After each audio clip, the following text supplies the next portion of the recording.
वाणी एवं काया का तप। वाणी से कोई ऐसा वचन न कहना जो दूसरे को अशांत कर दे, यह वाणी का तप है। मौन रहने से यह व्रत ऊंचा है। दूसरे को कोई ऐसी बात नहीं कहनी चाहिए जो असत्य हो। सत्य का अर्थ है जैसा समझना वैसा कहना। उदाहरण के रूप में कई बार कोई हमें पूछता है, कहाँ जा रहे हो? हम जा कहीं रहे होते हैं, यूं ही कह कहीं देते हैं। खाने के लिए कोई व्यक्ति कहता है तो झूठ कह देते हैं, मैं खा के आया हूँ। वाणी को ऐसे ऐसे अकारण झूठ से रोक लेना, इसी से हम उस शाश्वत सत्य की ओर बढ़ने का और उस अनंत सत्य में विभोर होने का प्रयास कर सकते हैं। सत्य पालन में किसी को प्रिय लगने के लिए भी झूठी बात नहीं कहनी, यह भी वाणी का तप है। प्रायः हम किसी को प्रसन्न करने के लिए झूठी बात कह देते हैं। यह छोटे छोटे असत्य हमें अनजाने ही बड़े असत्य की ओर धकेल देते हैं।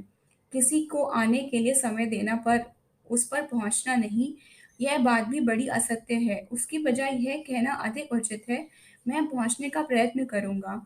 शब्दों को सोच समझकर कहना, फिर उन पर पूरा उतरना, यही आपकी सच्चाई का मुंह बोलता चित्र है। शरीर के किसी भाग को कष्ट देकर सुखाना, यह काया का तप नहीं है। क्रोध में संयम से रहना, यह काया का तप है। बहुत से लोग क्रोध में आपे से बाहर चले जाते हैं। मुझे एक जमींदार अपने गांव ले गए। उनकी धर्मपत्नी ने मुझे कहा, इन्हें क्रोध के लिए समझाओ, छोटी छोटी सी बात पर आवेश में आ जाते हैं। मैं उन्हें क्या समझाता? वे स्वयं बोल उठे, क्या करूं स्वामी जी, क्रोध में तो बावला हो जाता हूँ। वाणी के अतिरिक्त हाथ पांव भी काबू से बाहर निकल जाते हैं। आप सोचे, जब वे ये बात कह रहे थे, उस आर्य महिला की दशा क्या हो रही होगी। क्या यही देश है जहाँ नारियां पूजी जाती हैं और देवता निवास करते हैं? उस बेचारी पत्नी की हालत इतनी बात से ही मिट्टी हो गई थी।